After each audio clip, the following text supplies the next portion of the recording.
es patrocinado por Diario La Voz, un suceso nacional. Buenos días, bienvenidos. Yo soy Emilio Materán y esta es una nueva edición de Conversando con Emilio. Hoy nos acompaña Felipe Mujica, él es secretario general nacional del Partido Movimiento al Socialismo Más. Felipe, buenos días, bienvenido. ¿Cómo estás, Emilio? Y después de haber, cubierto las medidas de bioseguridad y manteniendo pues la distancia, nos permitimos para efectos del sonido retirarnos del tapabocas. Felipe, quitarnos la máscara. Quitarnos la máscara. Felipe, la oposición pareciera estar entrampada, no le queda más remedio que negociar con el gobierno, elegir un nuevo CNE, participar en las venideras elecciones a gobernador y alcalde. ¿Es así?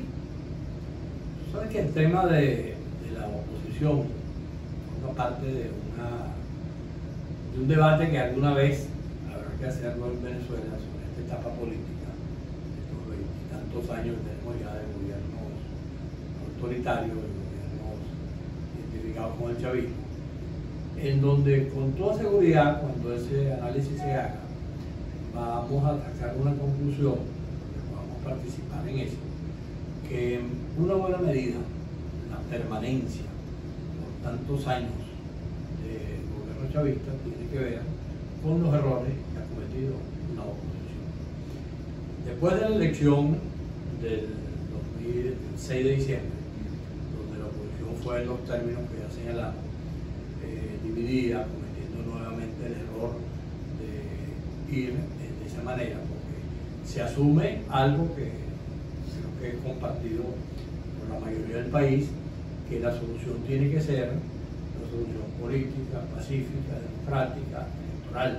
Creo que en el país no hay ninguna opinión mayoritaria que diga que la solución es un golpe de Estado, o que la solución es la invasión a Venezuela, o que la solución es dividir, fragmentar el país. Todos estamos de acuerdo. Esas eran opciones que se han ido descartando. Que la vida la ha ido descartando porque han sido mucho más opciones planteadas como deseos. Hay un viejo dicho venezolano que dice que deseos no preñan. No empreñan, ¿no? Y además de eso está claramente establecido que para tú meterte por la vía de la violencia, en Venezuela hay cualquier cantidad de episodios violentos en la historia política, bueno, implica que tú tienes que estar preparado para eso, no basta con que tú llames a la violencia. Y evidentemente quienes han llamado a la violencia en el escenario opositor no tienen ningún tipo de preparación, ningún tipo de dispositivo que permita que eso se pueda desarrollar. Y además creo que es lo peor que nos puede pasar en un país, que finalmente tengamos que caer en un nivel de confrontación de esa naturaleza. Entonces, la oposición, en medio de los errores que hemos cometido, para hablar en primera persona, creo que los errores son compartidos. De lo que cada quien ha hecho a su manera, tiene que corregir, tiene que reconocer que se ha equivocado y a partir del reconocimiento de la equivocación decirle al país, bueno, nos equivocamos, pero estamos dispuestos a rectificar, estamos dispuestos a cambiar lo que hay que cambiar. Nosotros en ocasión del aniversario del MAS señalamos que había que dar 3 pasos. El primer paso era reconocer los errores. El segundo paso que hay que dar es acabar con la idea del veto, de que tú sí puedes estar, pero él no, él sí, pero yo no. Ver cómo acabar con logra una unidad verdadera. Sí, pero la unidad verdadera, el primer punto de partida es acabar con los vetos y entender que la oposición es diversa, es plural, pero que siendo diversa y plural tiene la posibilidad de entender y que absolutamente todos aportan algo. Que todos aportan algo y que lo más importante es Venezuela. Lo más importante no es ninguno de los grupos opositores, ni los líderes opositores, pero que lo más importante es el país. Y la tercera cosa, entender que nadie solo puede hacer las cosas, que es necesario entonces que los partidos políticos, la sociedad civil, la mayoría venezolana que está expresada en todas las encuestas, que dice que el 80% del país rechaza este gobierno, puede encontrarse en una estrategia compartida, una estrategia común que permita ver el tema electoral, pero también permita ver todos los aspectos del terrible drama que el país vive, los aspectos sociales, los aspectos salariales, salariales, los aspectos de la inseguridad, los aspectos de la terrible situación en la cual vive en este momento la mayoría de los venezolanos, y que entonces se puede hablar no solamente de la política, sino que se puede hablar también, que son los aspectos importantes del día a día de la gente. Felipe, quizás por eso la gente en casi todos los sectores y mayoritariamente en los sectores populares siente una apatía contra la política, porque no se están discutiendo los temas que los están afectando. Tú los nombrabas, el tema de la inseguridad. Bueno, ya la inseguridad con esta inflación pasó como a un tercer plano, ¿no? Sí. Pero sigue siendo un tema en Venezuela.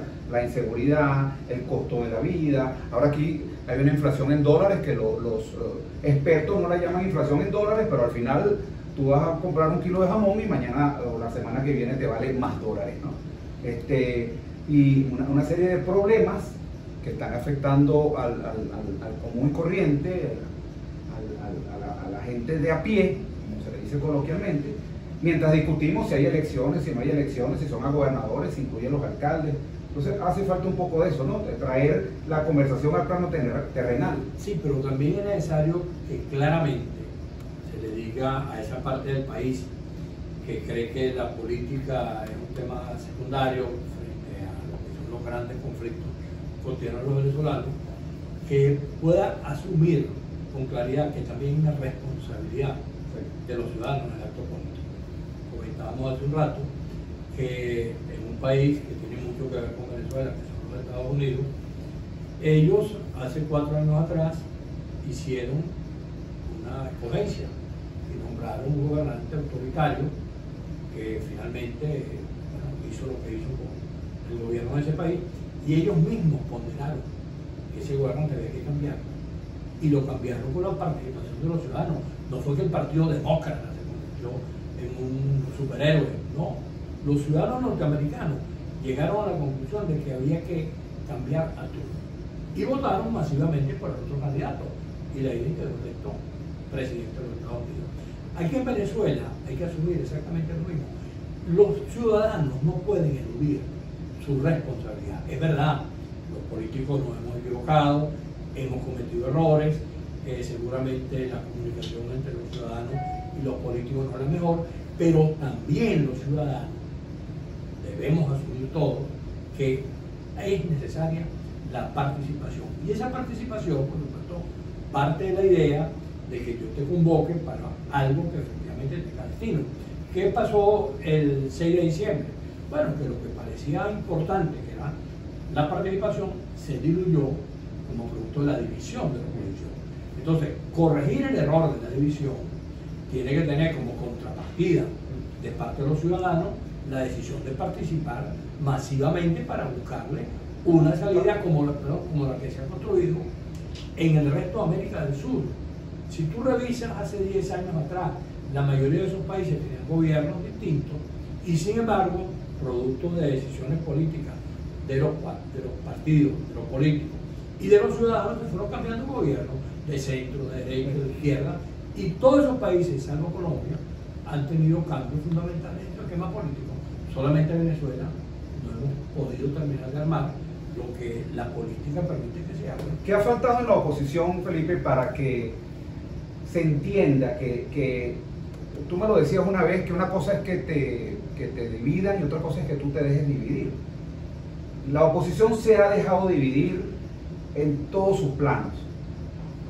Ahora hay un G4 que habla en el exterior, por lo menos es un punto, hay una reunión en este momento que se está llevando a cabo entre dirigentes del Partido Primero Justicia, Voluntad Popular, Un Nuevo Tiempo, un sector de AD, que llevan a cabo en Colombia. Creo que ya el mismo gobierno pues dio el conocimiento público de esta reunión. Aquí funciona un G18, creo que así lo llaman, de unos partidos que participaron en estas elecciones, pero al final tú no sientes que hay un engranaje de la oposición como tal. Pareciera que todos quieren el mismo fin, todos quieren pues la salida de Maduro del poder, pero tú no logras ver que estén engranados todos, cada quien tiene su agenda, y por supuesto todo esto atenta contra la solución final, que es tener a un grupo cohesionado con un mismo objetivo. Bueno, si tú revisas lo que ha ocurrido en los últimos años, a partir del 2015 para acá, la mayoría de la oposición logró en 2015 un acuerdo que resultó victorioso. Se dieron las elecciones parlamentarias y se le produjo un resultado Muy favorable. El gobierno quedó derrotado, pues quedó con un resultado abiertamente igual. Valga decir, con un CNE en contra, con la maquinita, con una serie Por lo de... que siempre se ha dicho, con un CNE en contra, con la presidenta que teníamos antes del CNE, con todas las cosas que la gente decía que no era posible. Sin embargo, la decisión de participar, la voluntad de ir a las elecciones por parte de la población, terminó generando el resultado que vimos. Es decir, que no es cierto que siempre porque el CNE es de tal o cual cosa, no se puede obtener un resultado diferente. La historia demuestra, a pesar de la afirmación que se ha dicho por allí de que dictadura no sale con voto, que hay no sé cuántos ejemplos en la historia de la humanidad donde las dictaduras han salido expresamente con voto. Quienes hacen esa afirmación no conocen lo que ha pasado en la historia de la humanidad en esa materia. Entonces, ¿qué ocurre? Ese resultado que fue favorable, en vez de continuarlo, comenzaron a privar lo que todavía priva, los intereses personales, los intereses particulares de las organizaciones, la pérdida de la visión de que lo más importante es el país y que una vez que se resuelve el problema de este gobierno autoritario, el país podrá entonces darle espacio a todos los liderazgos que tengan que competir, porque en este momento el problema no es si fulano de tal es, o el otro es mengano, o es aquel, o el otro, sino que lo más importante es que los venezolanos podamos ver cómo se construye. Hoy el liderazgo opositor tiene que rectificar. El liderazgo opositor tiene, por ejemplo, esa reunión que tú haces comentarios sobre lo que está ejecutando en Colombia. ¿Cómo es posible que esa reunión haya sido promovida por el Departamento de Estado y que entonces haya un grupo de partidos venezolanos que van a esa reunión a ver cómo van a hacer tal o cual cosa?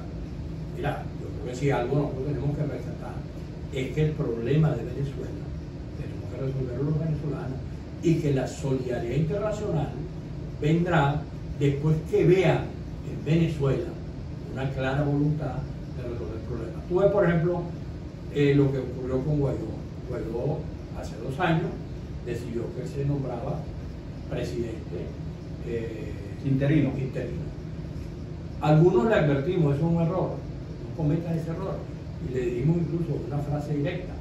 Ojalá que cuando esto se pueda evaluar, no estemos 10 pasos atrás, sino 3 pasos adelante. ¿Por qué era un error, Felipe? Porque fíjate que en ese momento causó un despertar o un redespertar de la gente que retomó, de la gente de la oposición, que retomó las calles cuando las tenían totalmente... Bueno, un error porque era un planteamiento que carecía de una estrategia global. Porque si yo digo que yo voy a ser presidente interino, yo debo tener claro qué camino es el que yo voy a tomar en ese sentido.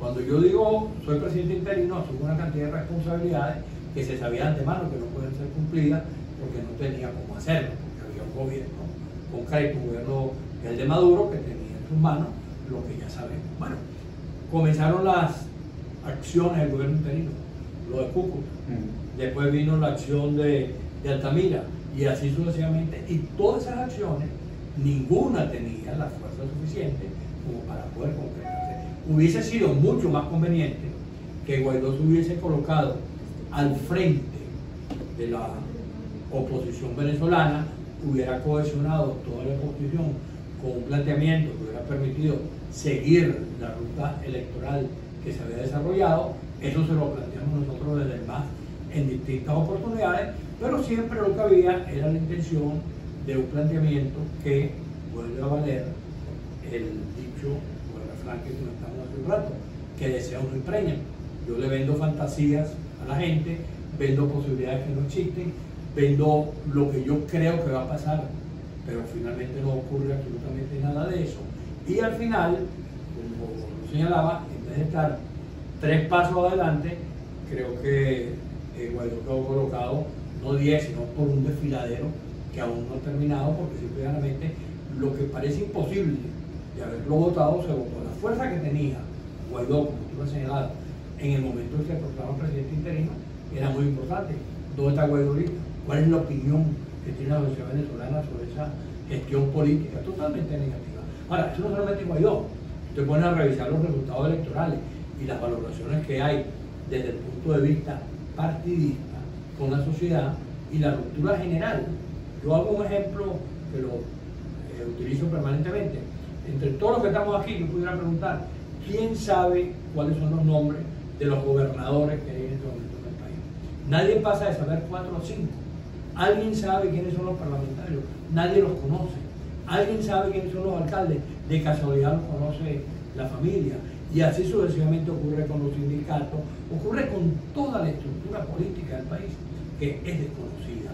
Ese hecho lo que implica es que hay una ruptura entre la mayoría de la sociedad venezolana y el hecho político. Y esa circunstancia no solamente depende de los partidos de oposición, depende también del desastre que ha hecho el gobierno con el país. Vamos a ir a un corte de publicidad, Felipe, y al regreso quiero que me digas si se puede desde la Asamblea Nacional electa en diciembre enrumbar al país políticamente. Se pueden generar diálogo, aunque la palabra diálogo estaba satanizada en el país, pareciera ser un instrumento importante para enrumbar al país políticamente. No me lo respondas, vamos a ir al corte de publicidad y al regreso más de Conversando con Emilio, hoy con Felipe Mujica, secretario nacional del Partido Movimiento al Socialismo Más. El diario La Voz es periodismo veraz, objetivo, oportuno, valiente, plural. Diario La Voz, un periódico para la Venezuela de hoy. Diario La Voz, un suceso nacional.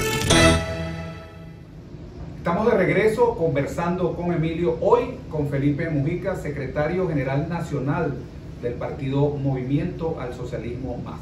Felipe, dejábamos una pregunta al aire. ¿Puede desde la Asamblea Nacional crearse alternativas de diálogo para enrumbar al país en una Venezuela mejor? ¿Tú sabes que esta Asamblea Nacional tiene lo que yo llamo una falla de origen?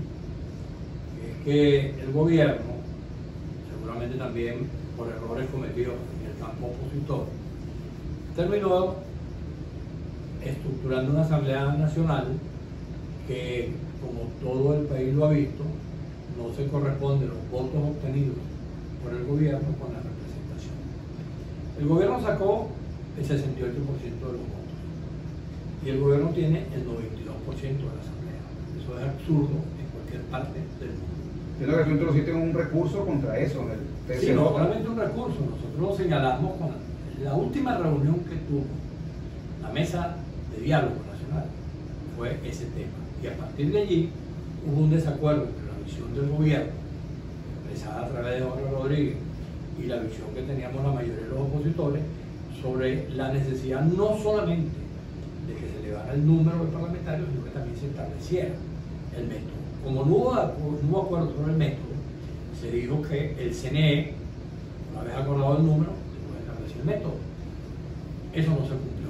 Nosotros, insistiendo en la necesidad de que el tema de la representación proporcional se cumpliera, estuvimos en el CNE, Segundo Meléndez, María Verdial, se reunieron con la presidenta del CNE y con Leonardo Morales. No hubo acuerdo en la conversación, pero sin embargo llegaron a un punto que era que se iba a convocar una reunión técnica para discutir el problema. Nunca se convocó la reunión técnica. Vino el proceso, vino la sobrerepresentación del gobierno, lo cual ocasiona una asamblea que desde cualquier punto de vista no le conviene ni al país ni le conviene tampoco al gobierno, porque el gobierno necesitaba una representación mucho más amplia de los sectores opositores para que esa asamblea pudiera operar no como una réplica de la constituyente, sino como una verdadera Asamblea Nacional. Porque el problema de la sobrerepresentación no es un problema del gobierno o de la oposición. En 2015 la sobrerepresentación favoreció a la oposición, en 2010 había favorecido al gobierno y ahora en esta elección favorece nuevamente al gobierno. Es decir, que quien queda perjudicado es la institución, que pierde credibilidad. Nosotros hemos dicho que si eso no se corrige, hay la posibilidad de que esta asamblea termine siendo una réplica de la constituyente. Presentamos el recurso ante el Tribunal Supremo, donde señalamos los errores que se habían cometido. La propia sentencia del tribunal, cuando designa por omisión legislativa el nuevo CNE, señala que hay que revisar esa materia de proporcionalidad. Eso no lo cumple el CNE. Nosotros le pedimos al tribunal que exija que eso se repita y simple y llanamente el tribunal a esta altura del partido no nos ha dicho absolutamente nada. El recurso fue presentado el 18 de diciembre, estamos en este momento, ¿cuánto? A 26 de febrero, estamos más o menos, pero por ahí, y simple y llanamente no ha habido ninguna respuesta de parte del tribunal, ni ha admitido, ni ha dicho que no lo admite, ni ha dicho que tenemos razón o tenemos razón, que no, simple y llanamente no existe para ello lo que nosotros presentamos aquí. Ahora, ¿qué le interesa al gobierno, Felipe? ¿Puede Maduro seguir gobernando con las sanciones que se les están imponiendo a nivel internacional, el país como lo tenemos, con el apoyo entonces de Rusia y China, que son potencias importantes? ¿Puede el gobierno, y específicamente el presidente Maduro, seguir gobernando así y mantenerse en el poder?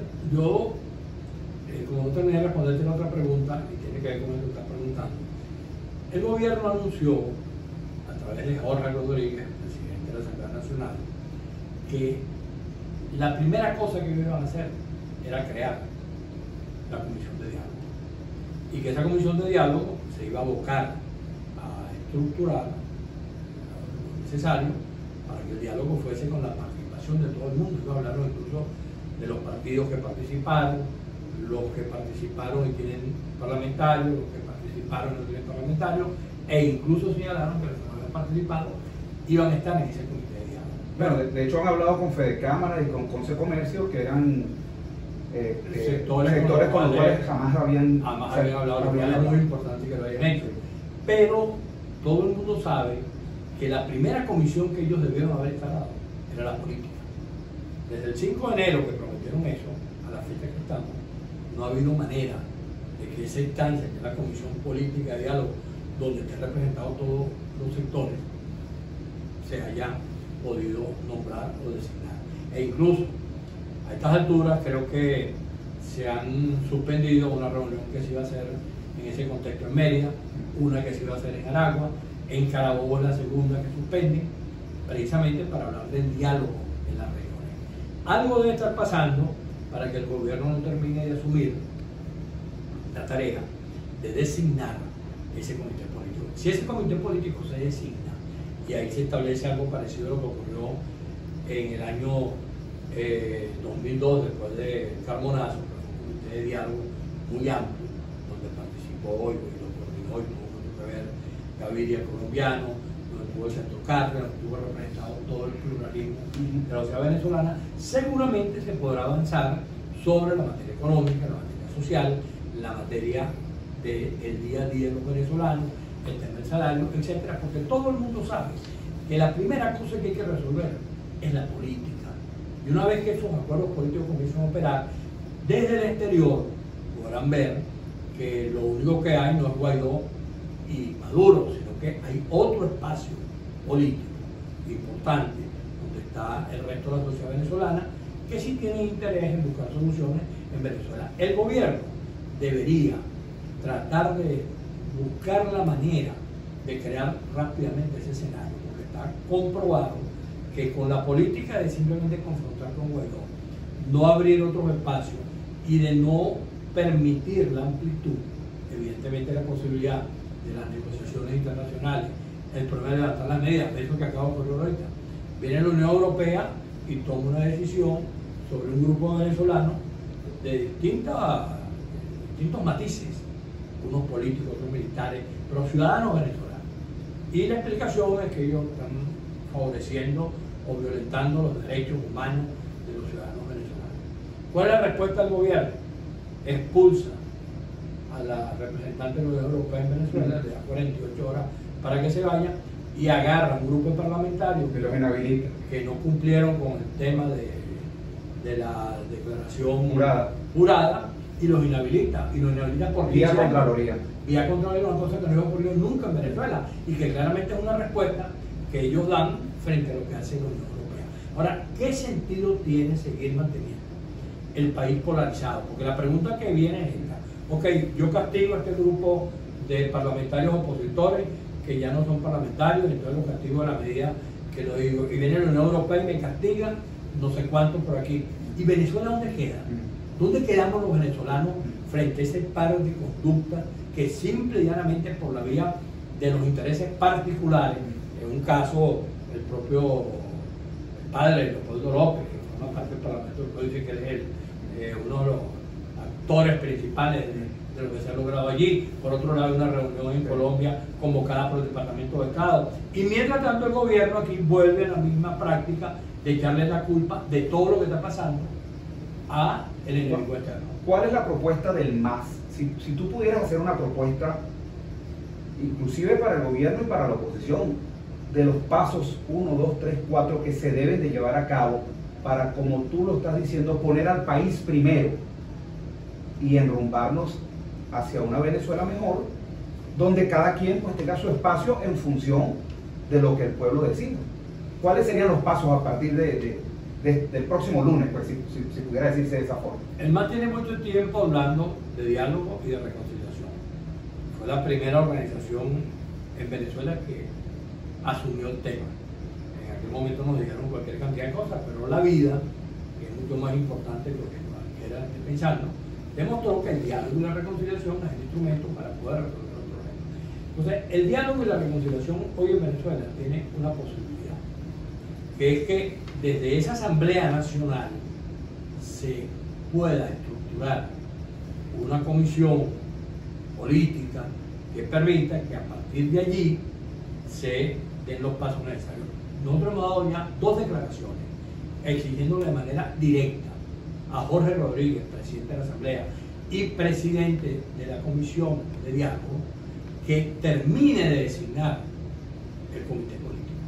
Una declaración la di yo hace 2 semanas, y la declaración de este lunes le correspondió a María Gabriel, insistiéndole de nuevo que por qué no terminan de designar. Además, nos hemos entrevistado con Luis Eduardo Martínez, que es miembro de la comisión, con Francisco Torrealba, que es vicepresidente de la comisión. Ambos son los 2 vicepresidentes después de Jorge, y le hemos dicho: señores, ahí hay la posibilidad de constituir un instrumento que puede ser incluso actuar como premisa. Allí se discuten los temas políticos y después los resuelve quien corresponde, que la Asamblea. Se puede discutir qué elecciones hacemos, las mega elecciones o las que corresponden, y no dejamos ese problema en manos de sectores tales o cuales, o un sector de la oposición, o Maduro dice me gustan estas, no me gusta la otra. No, vamos a discutir eso en un escenario político para ver qué es lo que le conviene al país. En ese escenario tú convocas a Fede Cámara y discutes los temas económicos, y en ese escenario tú convocas a los sectores educativos y discutes el tema educativo, y a los sectores de salud y discutes todo este conflicto terrible que tenemos de la pandemia que existe en este momento en todo el planeta. Ahora, eso no se logra por la vía de lo que ellos están intentando hacer, que es insistir en el mecanismo de fraccionar. Cuando yo empiezo por donde no es, porque ahora Rodríguez está empezando por donde no es, por donde hay que empezar, sin dejar de reconocer que la relación con Fede Cámara, con los sectores educativos, con los sectores sindicales, había que empezar por crear el escenario de cómo crear los consensos políticos y que de allí derivara el resto de los consensos que hay que sumar. Así es la historia de la humanidad. Eso no lo estoy diciendo yo porque se me ocurre, ni porque yo estoy en el campo político y creo que eso es lo que hay que hacer. No, la historia de la humanidad indica siempre que los primeros acuerdos para que nazcan posteriormente los demás son los acuerdos políticos, que haya la decisión de que lo más importante es el país, que yo no voy a privilegiar los intereses del gobierno, sino los intereses del país, que no voy a privilegiar los intereses de tales o cuales sectores opositores, sino los intereses del país, y sobre la base de esa filosofía, entonces tú vas construyendo. Por eso insistimos, el paso político más importante que el gobierno tiene en sus manos es terminar de constituir los escenarios de diálogo que han prometido en distintas oportunidades a través de esa Asamblea Nacional que está recién electa. Y allí podemos entonces entrar en el resto de las ponderaciones. Hay una elección obligatoria, la elección de gobernadores. Bueno, queremos acompañarla de otra. Bueno, discutamos cuál. Queremos acompañarla de todas. Bueno, discutamos cuál, pero eso no puede ser discutido en escenarios cerrados. Eso tiene que ser discutido en los escenarios donde la totalidad de los factores políticos que estamos dispuestos a discutir sobre este tema, podamos estar participando. Pero muchísimas gracias, Felipe. Lamentablemente pues el tiempo pues, se nos agota. Un mensaje final, siempre se lo pedimos, es casi que la marca de este programa, un mensaje final de esperanza para todas las personas que nos están escuchando y viendo a través de las redes sociales.